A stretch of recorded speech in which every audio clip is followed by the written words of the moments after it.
Michael, this morning we had the privilege of doing an interview with Penny Partridge. Oh my goodness. And I know. And she said the same thing when I said we were going to be interviewing you this afternoon. And I was thinking about how we all came together at Jim Gritter's open adoption conferences in Traverse City, Michigan, every other year for a long time. And that was the first time I had a chance to hear you and just became enamored with your perspective on the whole adoption community. And so it feels so important to me that people listen to who you are and what you bring to the table. And so I wonder, when I go out and speak, or when I used to go out and speak, people would introduce me and I'd want to say, well, don't say that, don't say that. This is really what I want you to say. So rather than my introducing you, why don't you introduce yourself and bring forth those things that you most want the viewers to know about you? With respect to adoption, probably, right? Well, we'll go next to the larger part of Michael Trout and what else makes him tick and what he enjoys. But starting out with the adoption and pre and perinatal part of your life, of your world. Sure. Well, I suppose the most critical learning I've had to do over the last half century has been um, trying to understand just how this thing works, that helpless, teeny organisms seem to be digesting their experience and storing it in some way. None of us knew how they did that. Right. If we ask a 6-month-old baby, what do you remember about birth or prenatal life? They never had much to say about it at all. And that led a lot of researchers, believe it or not, I make fun of it on purpose. Believe it or not, it led them to believe babies, therefore, did not have memory, did not have any method for storing their own experience. So I had a ways to come along there as well, to not only grasp that that was the case, that was a central principle to my training in infant mental health, but to understand how that happened, which then raised the issues of retrieval, which then had implications for clinical practice. Because in sitting in a room with let's say a 5-year-old who had had a terrible, terrible beginning in an orphanage in Romania, or a 25-year-old who was furious and unattached and determined to never be attached to anybody or anything, I needed to know how do I help this person retrieve where they've been, what happened then, not necessarily the facts, but the feeling about what happened then, and what did they take away from that?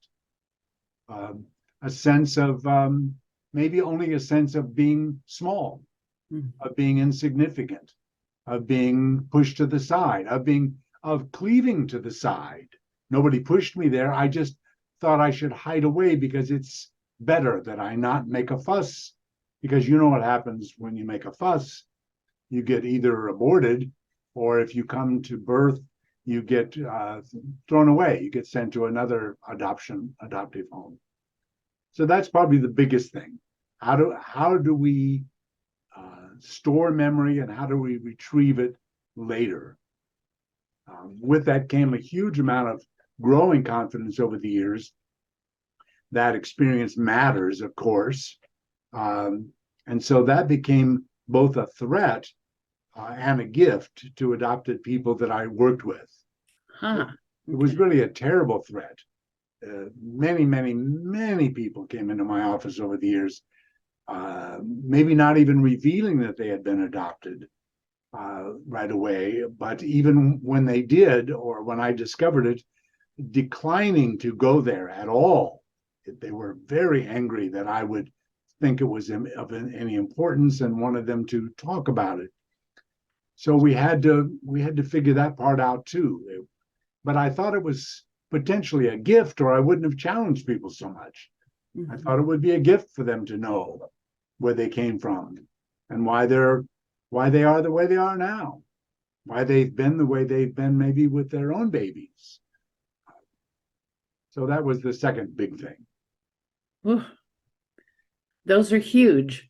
When Yeah. you look at where you were when you started with that exploration or that awakening that you're discovering or you're discussing here, where are you today? I Oh mean, my Lord. I hardly recognize myself. how You so? know, I started out in a gigantic old-time mental hospital, an asylum, 6,000 patients. Whoa. And I was trained as a behaviorist. And that's what we did in those days in the 60s. Yep. So to go from there to training in psychodynamic theory and child psychoanalysis was just a gigantic, bizarre leap. Most of my friends from the early days thought I had abandoned them, and some of them thought even worse of me. And I couldn't understand either why did Selma Freiberg appeal to me? Why did her stories about the experiences of babies and young children just make sense to me? I didn't know, but so that was a huge leap.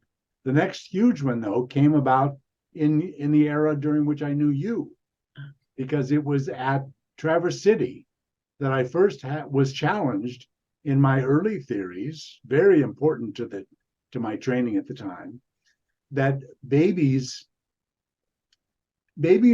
were sentient. That I knew that. Uh-huh. I knew they thought and felt and stored memories, but we really firmly believed that the whole process of attachment began well after birth and was slow and vulnerable. I still believe it's slow and vulnerable, by the way, Uh-huh. but I firmly believe that it didn't begin until after birth. And I said so, as you may recall, from the podium in Traverse City to a bunch of folks like you. You were kind enough to smile at me. Others thought I was a complete bozo. Um, and I slowly began to pick up, not because people challenged me. I'm a hard-nosed sort of guy. Being challenged neither bothers me nor changes my mind necessarily, but being around those folks and others over the next few years made me rethink this whole matter of when can attachment begin. And of course, nothing could, well, I shouldn't say nothing. Few things can be as any more important to understand about an adopted person than that. Right. What was there between me and my first mom? And you've come to believe what is there between that child and their first mom in utero? Well, of course, I remain scientifically modest enough to say I don't really know, but I no longer believe that it's nothing. Okay. And I believe that it's profound for both parties, Yes. not just for the child, but for the mom as well. Yeah. And so, as you know from the study group we've been a part of together, if the mom is determined to not become attached because she knows she's going to relinquish her child for adoption, we think, people like me and you think that's kind of important and has a potentially dramatic effect on the child. And here's the part that I was slow to catch on to. The ways that has a dramatic effect on the child then carries into his expectation relative to future attachments, to wit, the first adoptive mother. Mm-hmm. And that poor adoptive mom has her arms open and her heart supposedly open, and she's greeted sometimes, not always, but sometimes, by a child who wants absolutely nothing to do with her. Mm-hmm. Mm-hmm. So the importance of the prenatal experience is, I've come to appreciate, is hugely important. Well, you've been a real leader for all of us, because you combined your knowledge of that pre and perinatal world and your mental health world and put it or connected it, attached it to adoption. So you became an added arm to the way that we think about pregnancy and delivery and attachment and separation and reattachment.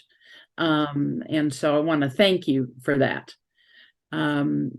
you mentioned this study group. Would you like to say a little bit more about a goal of a group of people hungering to figure this out and what that group has been exploring?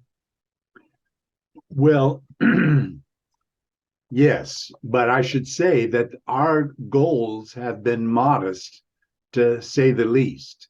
Many would wish we would gallop off, and I don't see that we're quite ready to gallop off. Our original goal was extremely simple. Can we bring to bear from what we know, and we being people like me who've been clinicians for years, others are adopted persons themselves, others have adopted children themselves, some have even birthed children and then relinquished them for adoption. Others have more experience even than I in prenatal psychology and so on. So we all come together to try to address one question. Is there anything we know that would help make the transition work better? That's all. That was our whole thing. And we didn't even know what that meant. Should we work on a ritual? Should we work on what people say to each other prenatally?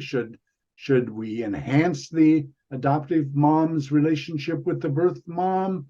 Should they get to know each other even better? That's a very popular thing, as you know. Or if when we do that, do we violate other rights and stampede over things that we don't want to stampede over? So it got complicated very quickly. And I don't say that we got stuck. I would just say that we didn't have magic. We just had a lot of ideas, and we've talked them over now for whatever it's been, 2.5 years.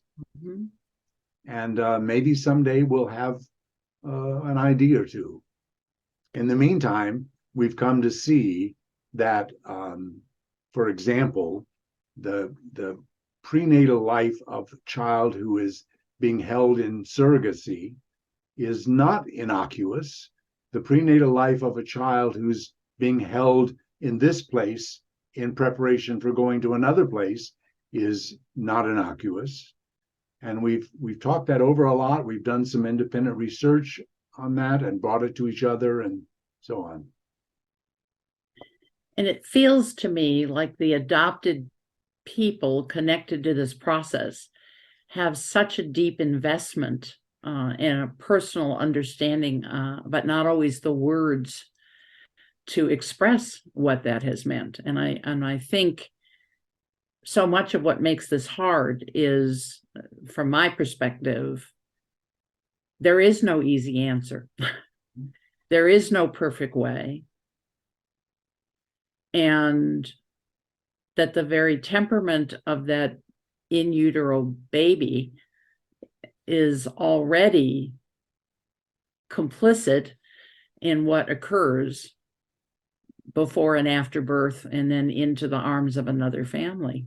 Yes. So we try to find answers for things that are each so different. We don't have none of those are the same, and that makes it really difficult. And I've been saying that about adoption for a long time. Everyone's in a distinctly different experience that we have to let unfold. I'm so grateful that you're doing that group, and I'm hoping it continues for a very long time, that it doesn't get frustrating, because we definitely need that information. What brought you to this work? What do you think about your own background, your own childhood, that led you into mental health and then led you down this road? Well, I certainly wasn't headed here.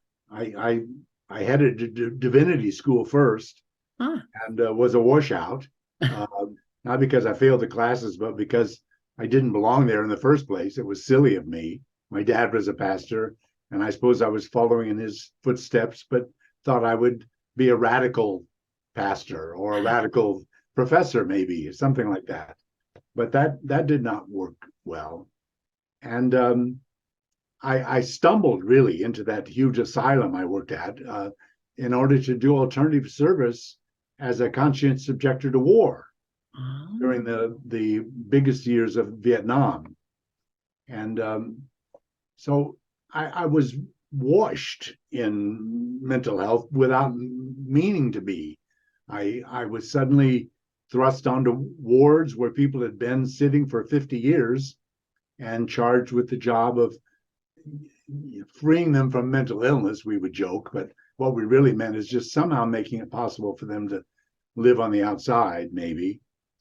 But from there went on to Michigan, which was sort of my dream place to live. Got a wonderful job, but was recruited very early on, not because of any genius of mine, just pure happenstance, to participate in this weird training program by this exceedingly difficult, strange lady named Selma Freiberg, who didn't want to teach students. She was on the faculty in child psychoanalysis at Michigan, but didn't really like grad students very much. But she got talked into by a magnificent lady in the Department of Mental Health there. She got talked into accepting 6 students on a special program that she would teach what she had learned about blind babies, first of all, and then how she had extended that into work with other clinical work with other babies and their mothers.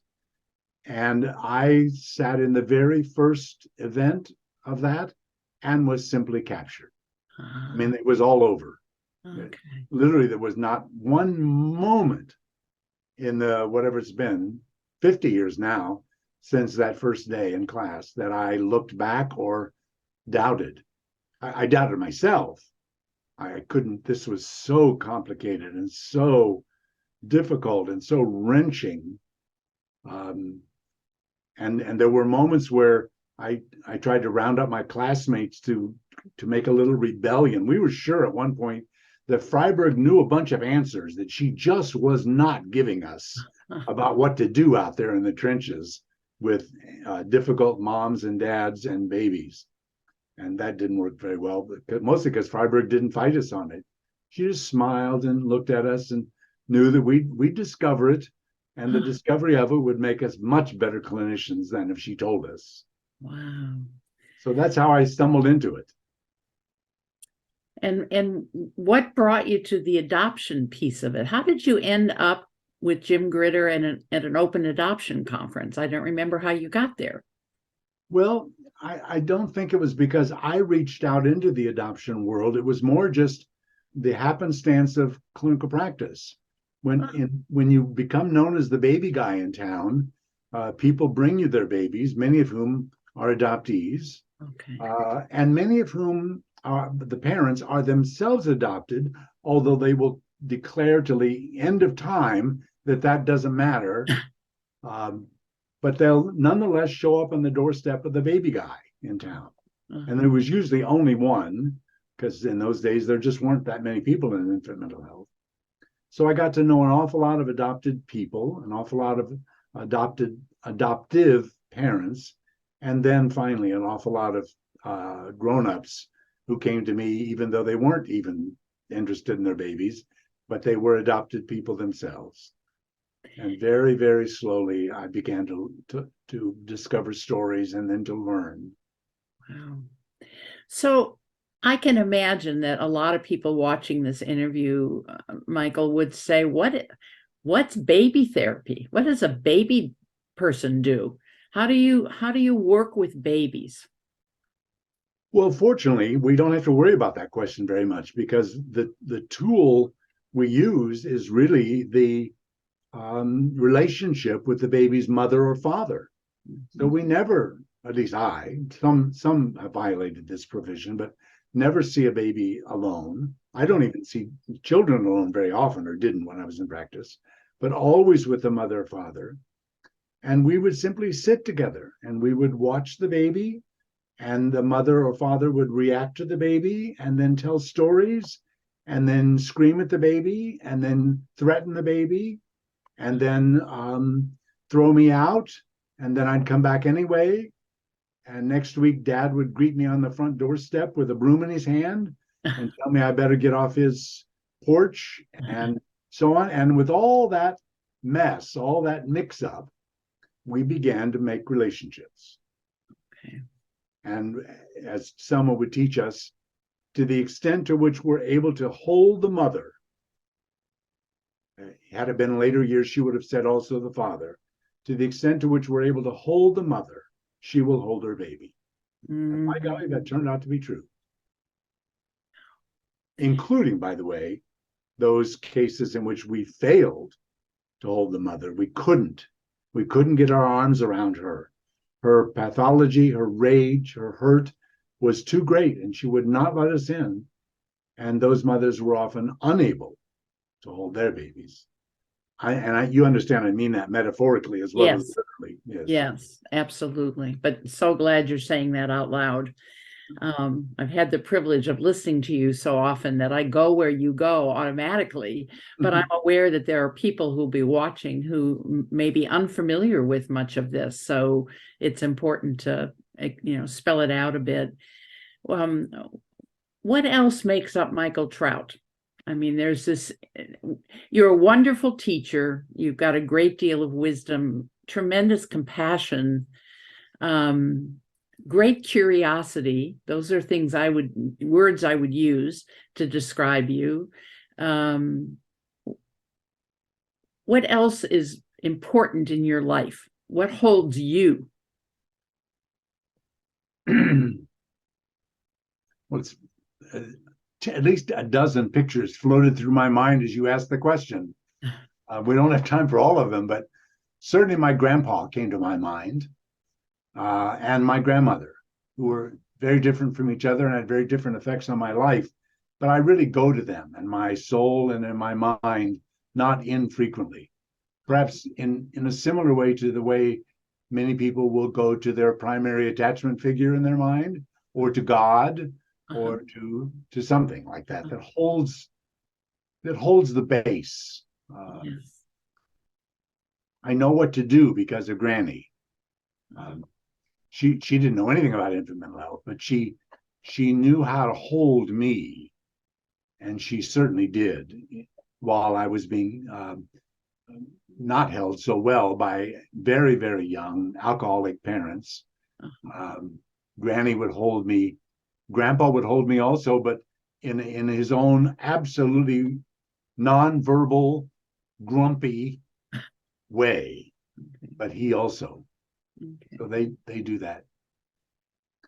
But other things in my life that interest me greatly are also, they may sound silly to your listeners, but I'm an old-time rural Indiana car geek, like all boys in Indiana. And I love cars to this day, and I get great pleasure from waxing mine. And I love basketball, like every boy who grew up in Indiana. And that's given me great pleasure. And of course, being with my own children as well. Yeah. Did you play basketball growing up? Oh, I was terrible at it. I was a klutz. My dad didn't do anything. No sports, no tools, nothing. And he didn't teach me anything. And I shouldn't blame him for that, because I could have learned on my own, but I didn't.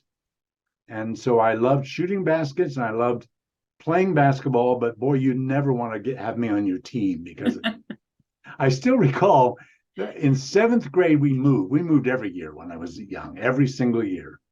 And I was new on at Springs Valley, it was called, which is French Lick, Indiana.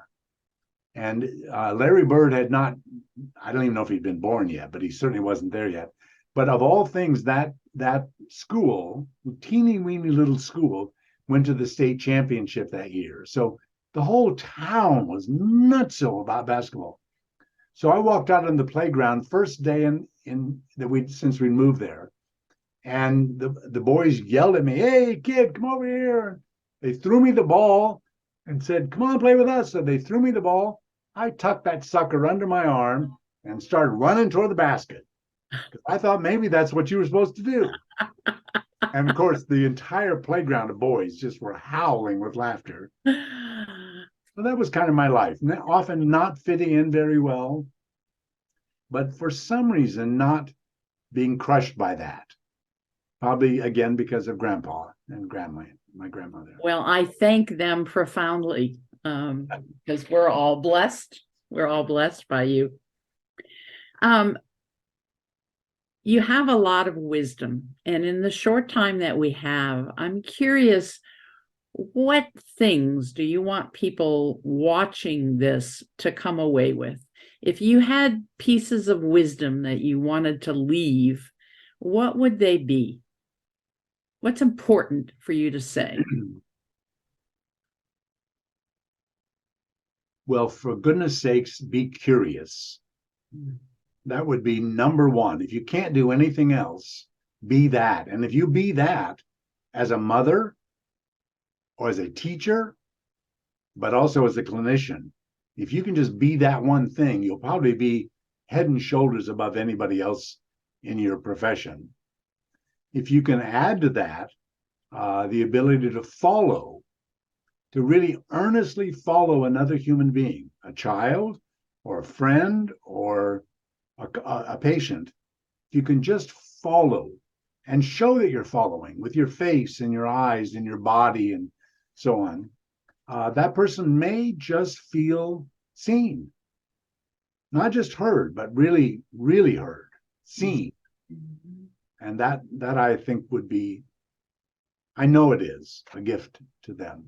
Mm-hmm. So those would be the two biggest things. And if I could just throw in one final thing, I let someone talk me into doing 3 sessions of supervision for them recently. I don't do that very often, but I was taken by the way this person asked for my help. And she was just dying on the vine, both in her clinical practice and in her consulting work in classrooms, where she had worked with the same group of teachers for 5 years. And they still, she said, they still ignore me. They don't do anything I say. They don't like me. And I don't know why I keep going back there. Mm. And very long story short, it's not that long. It's only 3 sessions I saw her, but this is what we discovered. That those teachers wanted exactly the same thing that babies want. Exactly the same thing that parents want. They just want to be seen. So stop telling them what to do. Stop being smart. Stop having ideas for them. And instead, just ask them, how is it? How is it in general in the classroom? And how is it with that child you've been telling me about? What happens to you when you're with that child or in that classroom? And lo and behold, she said the very next time she went in there and she did that, they just looked at her with a start as if, well, where did you come from? Wow. You're the lady that tells us what to do. And we wish we didn't have to spend the hour with.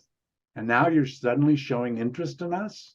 Wow. So something about that I wish to hand to people as well. Just believe in what you bring to bear. Believe that being with someone counts way more than anything you could do for them or with them. Exactly the same as a parent with a child. Mm. That's beautiful. Thank you. When you're gone, which I hope won't be for a very long time, and people pass by you in wherever it is you remain, if there's a headstone there and it says, "Here lies Michael Trout," what would you like written on there? It's funny that you ask, because it's come to me just recently. I don't know why. By the way, we already have our headstones, Mary and I, but it can be added. Okay. If I had the perfect tribute to me, would be he saw me. Mm.